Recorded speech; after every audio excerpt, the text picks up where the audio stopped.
As you guys know, I lost a house in January because it had a metal roof and you couldn't find an age on it. They had no paperwork on it. No documentation. Yeah, so insurance here in Florida, especially in Florida homes, the ground is shifting on insurance. So what are you finding now? Because as a realtor, I don't know. It seems to be changing every day, unfortunately, but they are definitely getting more strict as time goes on, it seems like anyways.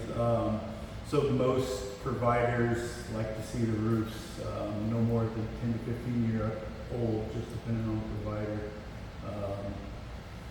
I even heard some 5, but that's just totally absurd.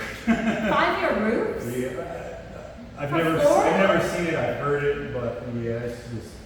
I mean, Okay. manufacturers given 20 to 30 on them, Okay. which is ideal conditions. Obviously, Florida is not an ideal condition, but 15 to 20 is for most insurance companies. It's kind of where they seem to be settling in, and usually.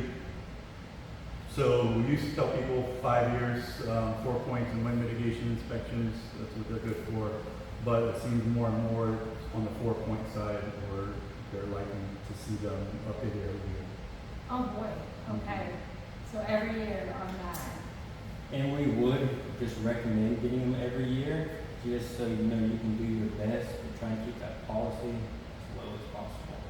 Okay, so to get a requote on the policy. So I think a lot of folks, especially when I went door knocking for this event, I was doing a realtor's inspect. The roof. So a lot of folks are doing